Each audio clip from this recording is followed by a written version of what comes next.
After turning 70, something shifts, not just in the way your body feels or your daily routine, but in how you experience time itself. Suddenly, the years ahead no longer feel endless. The days you used to take for granted, the quiet mornings, the gentle afternoon breeze, the simple moments of sipping tea, start to feel incredibly precious. You realize that time is no longer something to waste or give away freely, especially not to people who don't truly value you.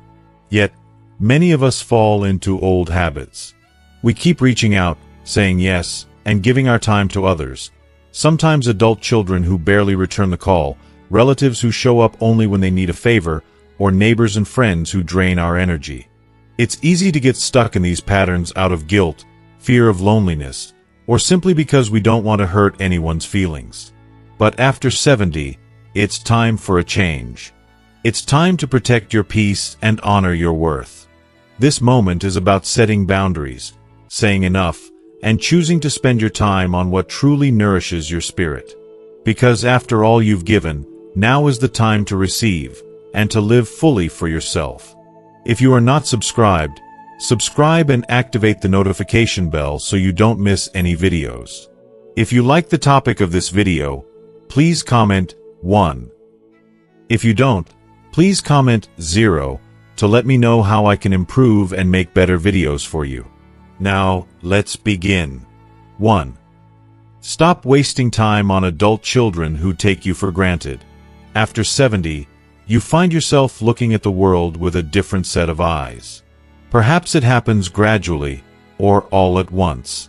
One quiet morning, you're standing at the window, watching the sunlight spill across your kitchen table, and you realize how much your heart has given over the years.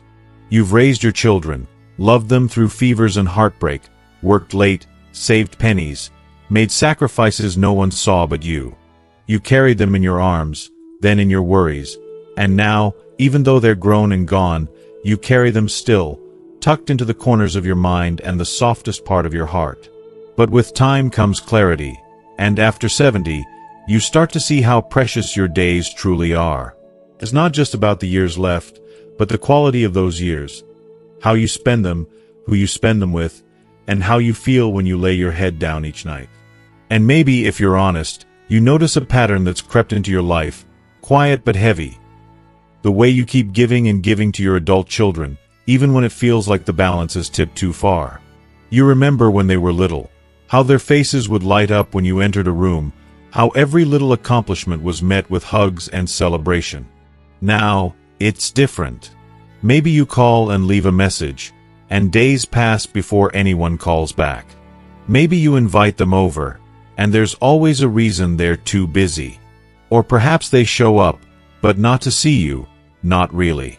They come with problems to unload, with kids to drop off, with errands to run, and when they leave, your house feels emptier than before. You stand at the sink, watching the taillights disappear, and wonder if they even noticed how tired you looked, or if they asked how you were doing at all. It's a strange kind of loneliness, one that sits beside you even when your home is full of noise. You love your children, there's no question. You would do anything for them, and you have. But somewhere along the way, love turned into obligation, and obligation started to feel like being taken for granted. You hear it in the way they say, "Mom, can you watch the kids?" Or, "Dad, can you loan me a little cash?" Never mind the hours you already spend babysitting, the bills you help pay, the quiet sacrifices you continue to make, even though no one's keeping score.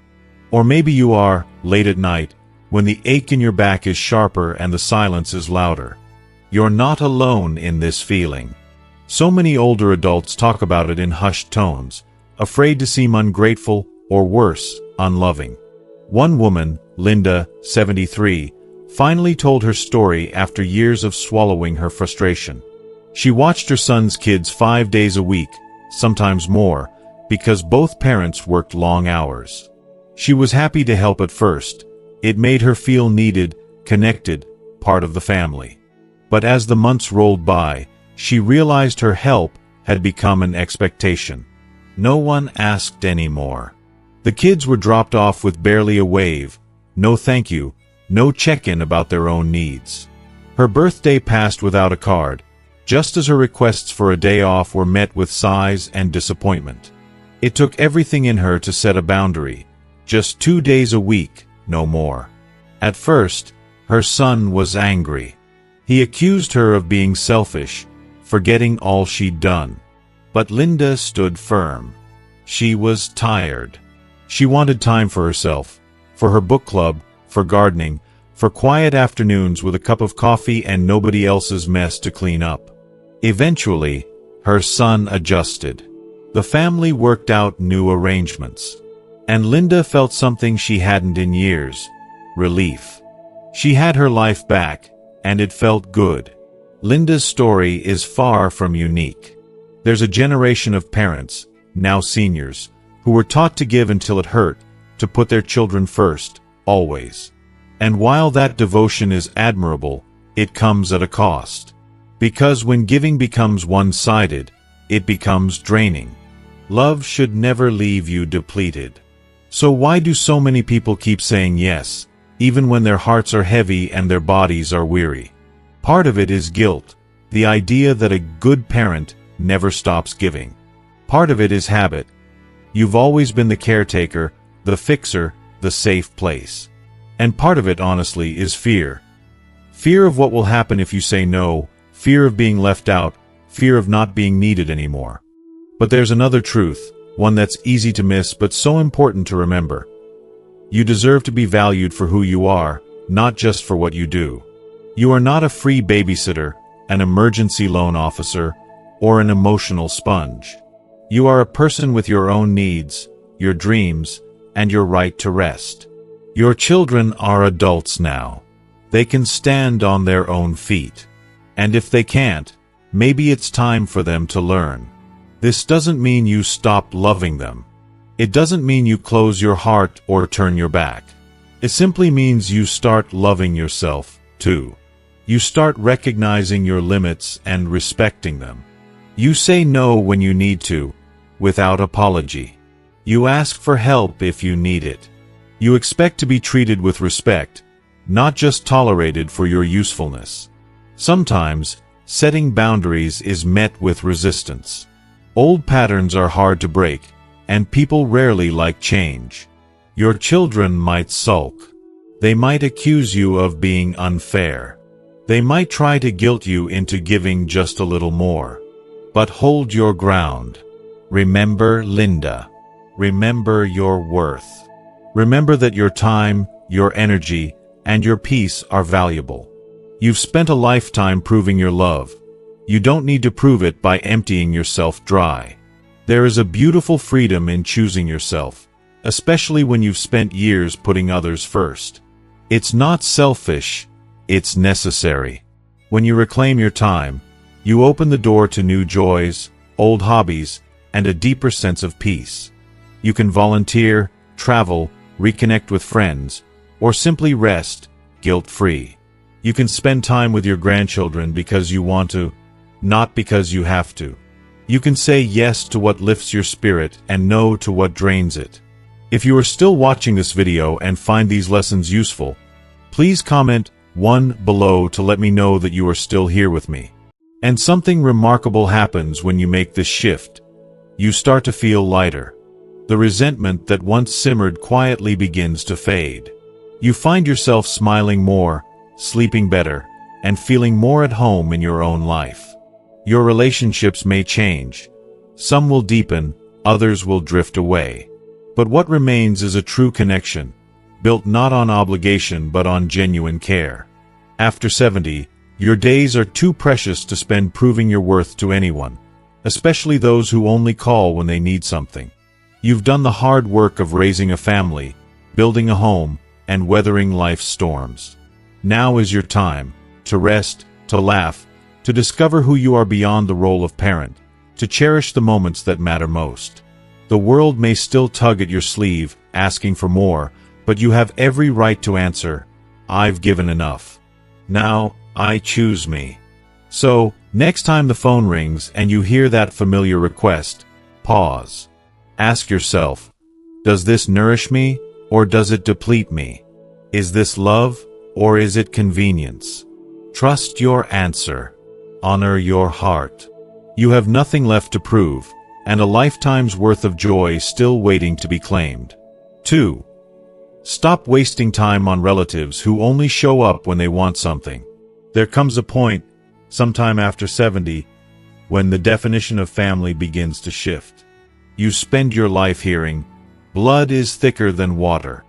You watch television shows and movies where family always comes through, no matter what, and you try your best to live up to that ideal. In your younger days, you opened your door to relatives for holidays, for birthdays, for those times when the family needed to circle the wagons and help one of their own. You believed in the bonds of kinship, in the power of a shared last name, in the comfort of knowing you were part of something bigger than yourself. But the years teach you that not all family ties are built on love and respect.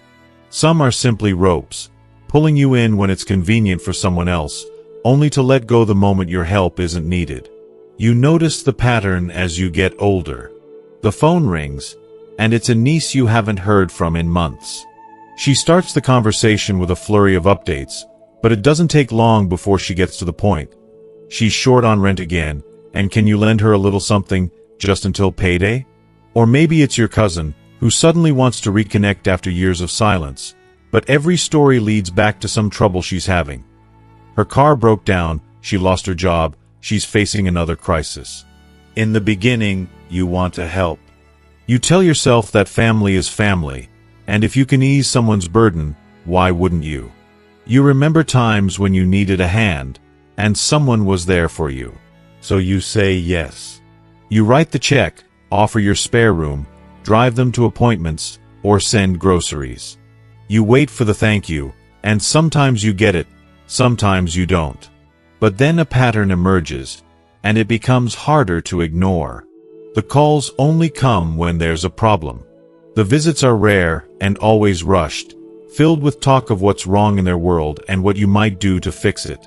You find yourself giving more and more, but when you need help, even with something simple, like a ride to the doctor or a bit of company after a tough week, suddenly everyone's too busy.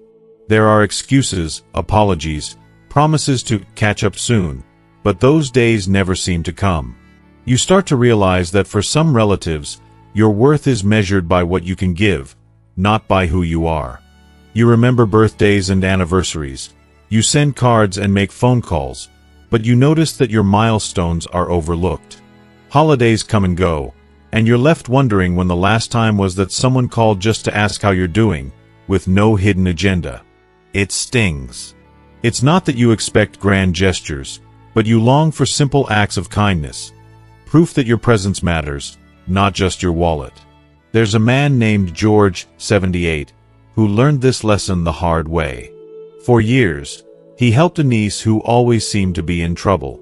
It started small, $50 here, a little help with groceries there.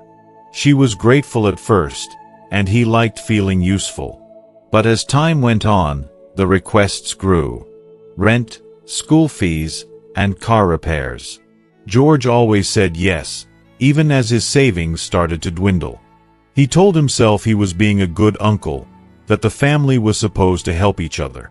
Then one winter, George had surgery and needed a ride to a follow-up appointment.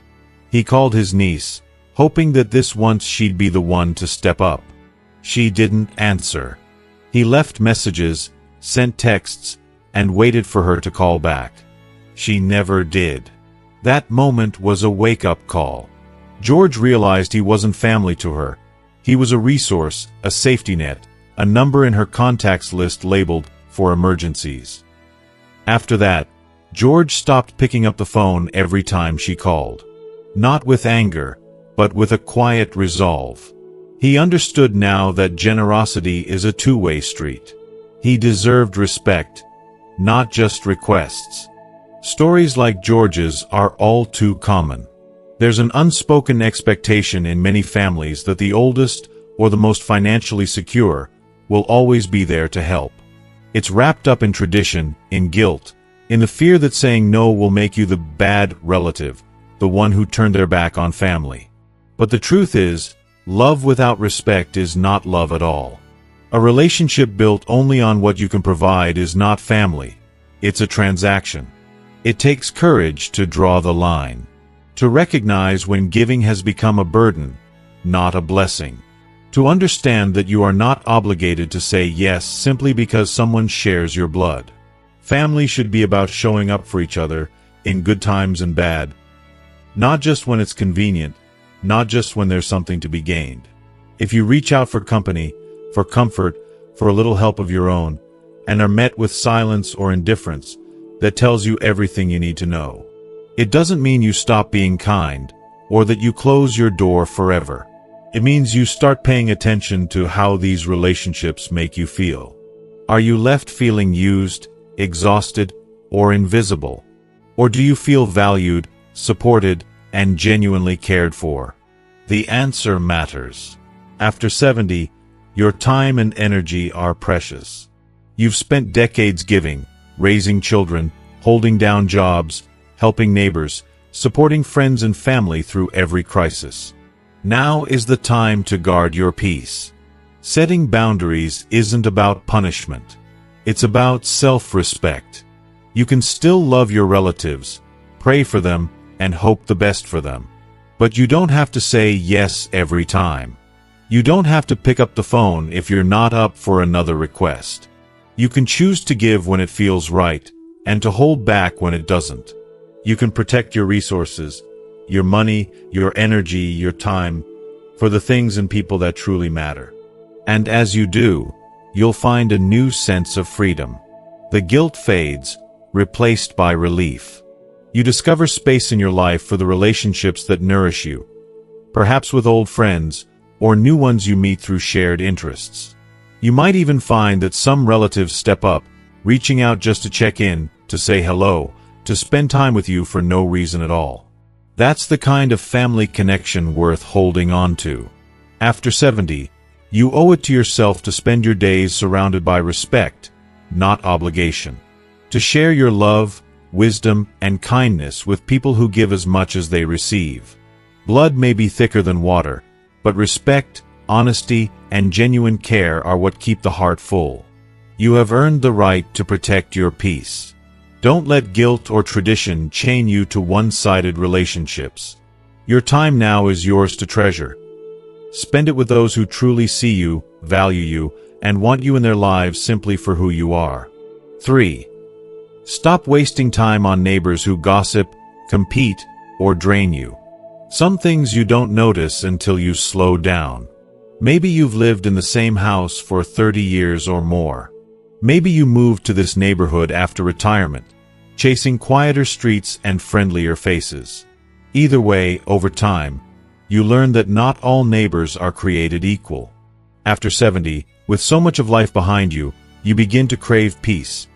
Not just the quiet of your living room or the sound of birds at sunrise, but a true calm that settles inside you. And sometimes, it's the people living right next door who threaten that peace the most. You remember when being neighborly meant something, when folks baked a little extra banana bread and brought a loaf to your door, when a knock meant company or a helping hand. Maybe you shared laughs over the fence or swapped gardening tips. For a while, you cherished these small, daily connections. But the longer you stay, the more you notice the subtle shift. Some neighbors don't just want to say hello, they want to know everything. Who's visiting you, what you bought at the store, and why your grandson's car is parked in the driveway for 3 days straight. Their questions are always sweetened with a smile, but you can feel the edge beneath. And then there's the gossip. It starts innocently enough, someone commenting on the new couple down the block, the way they keep their lawn, or the noises late at night. But before long, you notice people whispering about your own life, your family, your health. "Oh, are you walking alone again today?" one asks, pretending concern, but it feels more like judgment. Another mentions they saw your daughter leave quickly last Sunday. "Is everything okay at home?" There's no malice on the surface, but the way these neighbors share your private business stings. You find yourself glancing out the window before you leave, wondering who's watching, what they'll say next. Maybe you've even had the neighbor who constantly tries to one-up you. If you plant roses, she plants peonies and brags about their color. If your grandson gets into college, her nephew is off to medical school. It's not that you're jealous, it's just exhausting to feel like life is a competition, especially at an age where you only want to enjoy what you have, without measuring it against anyone else. And then there are the ones who simply drain you, without even realizing it. They come over just to complain, to vent about the world, to rehash old grudges against other neighbors. You listen out of politeness, but each conversation leaves you feeling a little heavier, like you're carrying someone else's baggage home with you. Mary, 75, lived this cycle for years. She'd moved to her cozy ranch house after her husband passed away, hoping for community, for friends to make the afternoons less lonely. She met a woman down the street, and at first, it was exactly what she hoped for. Someone to walk with, talk with, share recipes and worries. But as time went on, Mary started to notice how her private thoughts would become public news. A little comment about her arthritis became the talk of the block. A passing mention of her son's divorce was whispered about at the community potluck. The betrayal stung, but Mary didn't want to seem rude. She kept up the friendship, kept smiling, even as her trust eroded. It wasn't just the gossip, either. The neighbor would comment on everything. How Mary trimmed her hedges, what groceries she bought, why she hadn't joined the book club this month. Mary realized she was walking on eggshells in her own home, more worried about pleasing her neighbor than about her comfort. The stress began to build. Sleepless nights, tense mornings, the constant feeling of being watched and judged. One afternoon, after another long, draining conversation, Mary finally hit her limit. She decided to distance herself. She stopped lingering on her porch, stopped answering every knock, politely excused herself from those daily chats. At first, she worried she was being unfriendly, but the relief was immediate. For the first time in years, her walks felt calm again. Her home felt private, hers alone. These days, Mary fills her hours with things that soothe her spirit, tending her garden, calling her grandchildren, joining a quilting group with women who share laughter, not rumors. She's polite to her neighbor, but no longer lets anyone chip away at her peace. If you are still watching this video and find these lessons useful, please comment 2 below to let me know that you are still here with me. The truth is, after 70, you have every right to protect your sanctuary. You don't owe anyone your time simply because you share a property line. You are not required to listen to gossip, to endure judgment, or to play along with neighborhood drama just to fit in. Your home is your haven, your refuge from the chaos of the outside world.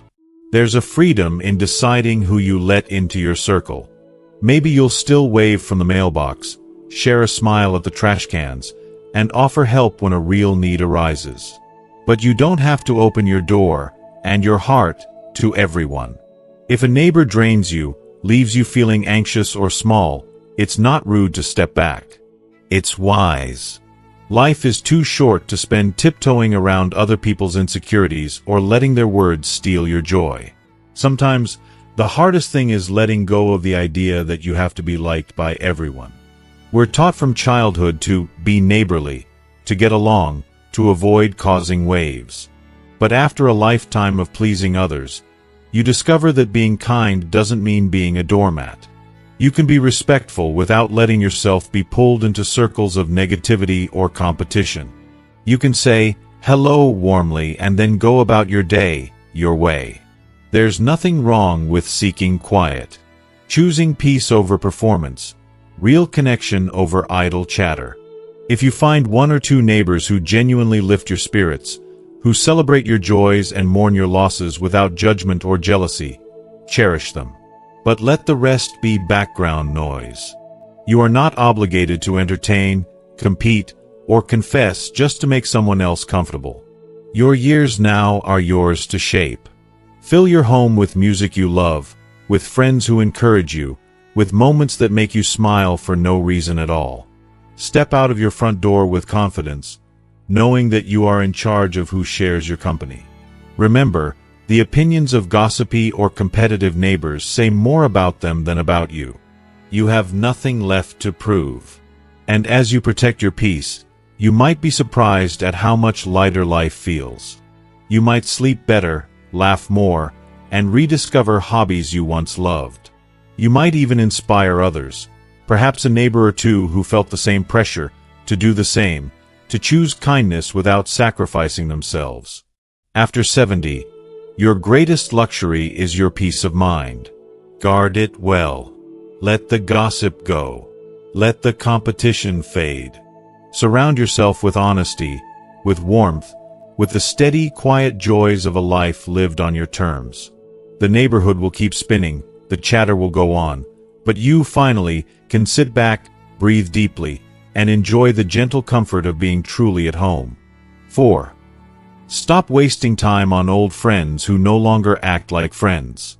There's a certain ache that comes with growing older. A quiet, persistent ache for things you used to have, for people you used to know, and for friendships that once meant everything. After 70, you often find yourself thinking back to the good old days. Maybe you picture coffee at the local diner, lazy afternoons spent chatting on the porch, or laughter echoing around a holiday table.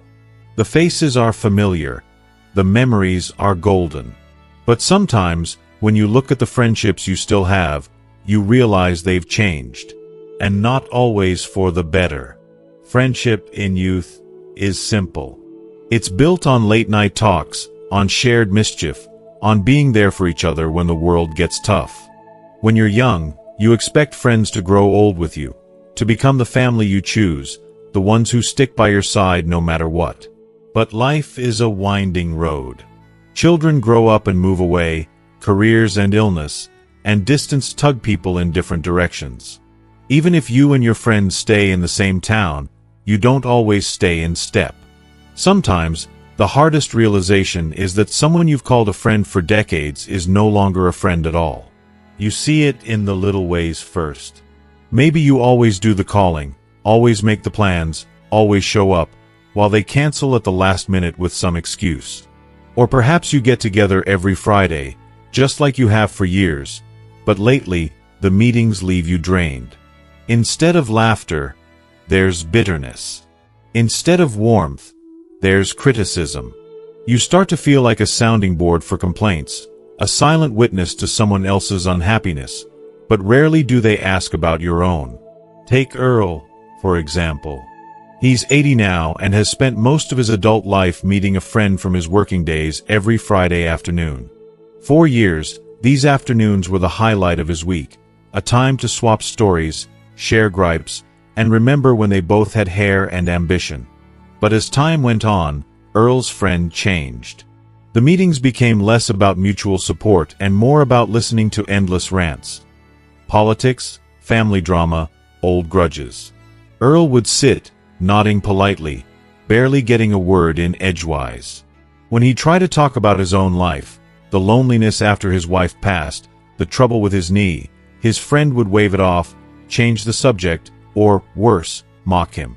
Each week, Earl would come home feeling smaller, more tired, and sadder than when he left. 4 years, he kept going out of loyalty. 40 years of friendship can feel like a promise you have to keep. But one Friday, as he was getting ready, he stopped. He looked at himself in the mirror and saw a man who no longer enjoyed these visits. A man who felt more alone in company than he did at home. So he put the kettle on, pulled out his favorite book, and sat by the window to watch the birds. The next Friday, he did the same. He never looked back. For many people, this decision is agonizing. We're told that loyalty matters more than anything, that walking away from an old friend is an act of betrayal. But there's a difference between honoring your history and sacrificing your happiness. Friendships are meant to lift you, to provide comfort and joy, and the safety of being understood. When a friendship leaves you feeling judged, ignored, or burdened, it stops being a blessing and becomes something much heavier. A responsibility, an obligation, a piece of the past you feel guilty about leaving behind. Old friends sometimes get stuck in old patterns, unable to see who you've become. Maybe they can't forgive something from long ago, or they're threatened by the ways you've grown. Perhaps they're trapped in their troubles and can't see past their pain. Or maybe they've just grown apart from you, bit by bit, without either of you noticing until the gap is too wide to cross. It's hard to accept, but not all friendships are meant to last forever. People change. You change.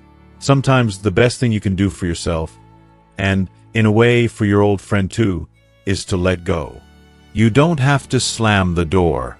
You can let the friendship fade quietly, with gratitude for what it gave you and compassion for what it couldn't be. This doesn't mean you're destined for loneliness. Making space in your life by stepping away from draining friendships allows you to open the door to new connections. Maybe you'll find yourself laughing over coffee with a neighbor you never really got to know before. Maybe you'll bond with someone at your church or in your garden club, or through volunteering. Maybe, most importantly, you'll rediscover the pleasure of your own company, the quiet joy of pursuing hobbies or sitting in silence without having to perform or explain yourself to anyone. After 70, you know the value of your own time. You know that every afternoon, every conversation, is a chance to feel connected and alive. You've given so much of yourself to others, family, community, old friends, sometimes at the expense of your well-being. But now, you have permission to choose differently. To keep the memories, cherish the good times, and let go of the rest. There's no shame in outgrowing someone, no guilt in wanting your interactions to feel mutual and nourishing. If you leave a conversation feeling small, criticized, or invisible, that's not friendship, it's emotional labor. True friends celebrate your victories, comfort your sorrows, and accept your quirks. They make space for your stories, just as you make space for theirs. Even shared silences are comfortable, not awkward. As you move through this stage of life, surround yourself with people who see you, really see you. People who respect your boundaries, who care how you feel, who bring out the lightness and laughter you deserve. If you don't have that right now, trust that it's not too late to find it, or to create it for yourself. You are not betraying your history by choosing peace in your present. You are not unkind for letting go of what hurts. You are simply honoring the person you've become, the one who knows the price of time, who treasures a gentle afternoon, who has survived storms and earned the right to be cherished. So don't be afraid to let go of friendships that no longer serve you. Treasure what was, bless it for what it taught you, and step forward into the freedom you've more than earned. The best company is sometimes the company you keep with yourself, wrapped in comfort, wisdom, and the kind of kindness only age can bring. And sometimes when you let go, you find that the world opens up in new and unexpected ways, offering connections that are just as sweet, and maybe, in this season, even sweeter. 5. Stop wasting time trying to please everyone, especially when they don't appreciate it. There's a quiet exhaustion that comes from a lifetime of trying to keep the peace. Maybe you were the one in the family who smoothed over arguments, who always remembered birthdays and sent thank you cards, who showed up with a casserole when a neighbor was sick or alone. Maybe you were the parent who said yes to every school bake sale, the friend who listened for hours without interrupting, the spouse who made sure everyone else's plate was full before sitting down to your meal. Somewhere along the line, you learned that love often meant self-sacrifice, that being good meant putting your needs second, or even last. If you are still watching this video and find these lessons useful, please comment 3 below to let me know that you are still here with me. But there's a cost to this kindness, and after 70, you feel it in your bones. Maybe it's in the way you sigh before answering the phone, bracing yourself for yet another request. Maybe it's the way your shoulders tighten when someone drops by unannounced, or the heaviness in your heart when you realize, yet again, that your wishes are always the ones postponed or ignored. The world teaches you to say yes, to make nice, to avoid rocking the boat. But it rarely tells you what happens when the boat is so full of other people's expectations that there's no room left for you. It often starts with the best intentions. You want to help. You want people to feel comfortable, cared for, even loved. So you agree, sometimes to small things, sometimes to things that slowly become enormous. You drive a friend to every appointment, never asking for gas money. You host the family Thanksgiving year after year, even when your knees ache and the stairs get harder. You listen to your grown children vent about work and marriage, always offering comfort but rarely getting it in return. You take on responsibilities at church, in your community, in your extended family. Not because you have to, but because no one else seems willing, and you hate to let anyone down. But the years teach hard lessons. One day, you look up and realize that the very people you worked so hard to please are the ones who take you for granted. They expect your generosity without gratitude. When you finally say no, even gently, they look at you with disappointment or surprise. Or worse, they make you feel guilty, as if you've broken some unspoken promise. You start to wonder if your value was ever in who you are, or only in what you can do for others. Take Roger, 76, for example. 4 years, he drove his church group to every gathering. He bought the gas, picked everyone up, and missed his own family's milestones just to make sure the group could attend events together. He never complained, but when he fell ill and asked for someone to take over, no one volunteered. He waited, hoping someone would call to check on him, to ask how he was recovering. Instead, the phone went silent. When he finally stopped showing up, they stopped calling. Roger was left with the cold comfort of knowing that he was needed, but never truly valued. There are so many Rogerses in the world. People whose kindness is mistaken for limitless energy, whose silence is mistaken for agreement, whose boundaries are ignored simply because they never complained. The truth is, the people who push back the most when you finally say no are often the ones who benefited most from your silence. After 70, this lesson stings all the more because time feels sacred. Every day you spend pleasing someone who doesn't appreciate you is a day you never get back. It's not easy to break old habits. We're raised to believe that pleasing others is the price of love, that harmony is more important than honesty, that a good life is a selfless life. But here's the hard-won wisdom that only age can bring. You cannot pour from an empty cup. You cannot give what you do not have. And you are not responsible for everyone else's happiness, not at the expense of your own. Some people, especially those who are used to your yes, will push back. They might question your motives, guilt you into giving just a little more, or pull away when you set boundaries. It hurts, but it also reveals the truth. The people who love you will respect your limits. The people who were only there for what you could give will drift away, and you'll be left with the ones who value you for who you are. There's a lightness that comes when you stop trying to please everyone. Suddenly, you have time and energy for the things that matter most to you. Maybe it's tending your garden in the early morning, joining a knitting group that makes you laugh, or spending quiet afternoons with a book. Maybe it's saying yes to your own needs for the first time in years, to rest, to travel, to learn something new, or simply to do nothing at all. You rediscover the pleasure of your own company, and the world feels more gentle, less demanding. You'll find that life, finally, is not about being everything to everyone. It's about being true to yourself, about sharing your gifts and your love from a place of fullness, not obligation. When you say no to what drains you, you make space for what delights you. When you stop apologizing for having needs, you show others, especially younger generations, that self-care is not selfish, but necessary. After 70, your approval is the only one that matters. You have weathered enough storms, given enough, and proven yourself again and again.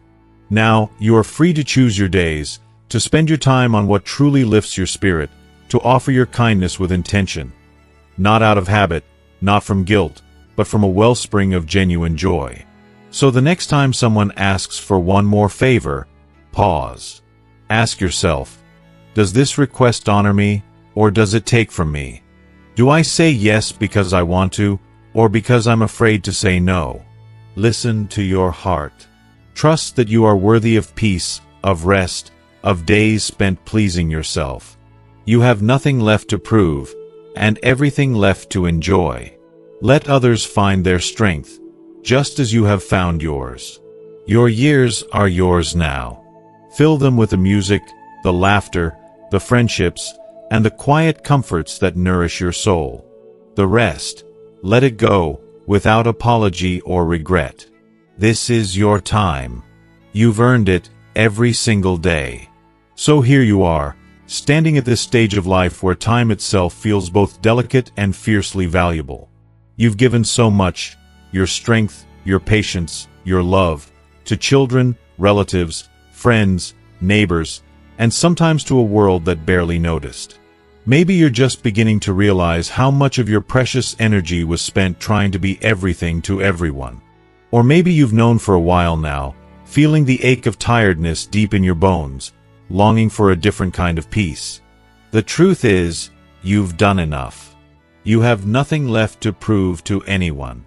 These years belong to you now, and it's your right to guard them as closely as you would a rare treasure. Imagine what life can feel like when you finally let go of the weight of expectations and choose, every single day, to nurture yourself. Imagine waking up each morning not with a sense of duty, but with quiet excitement for whatever brings you comfort, joy, or rest. It's not selfishness, it's self-respect earned through a lifetime of giving. The beauty of this season is that you get to decide who and what is worthy of your time. And as you reflect on your own story, I'd love to hear from you. What have you learned from your journey so far? What is one thing you want to put into practice, starting today? Please share your thoughts in the comments below. I truly enjoy reading your wisdom and experiences. If this video touched your heart or helped you in some way, don't forget to like, share, and subscribe to our channel. Your presence means more than you know, and together, we can keep building a community where every year feels truly worth living.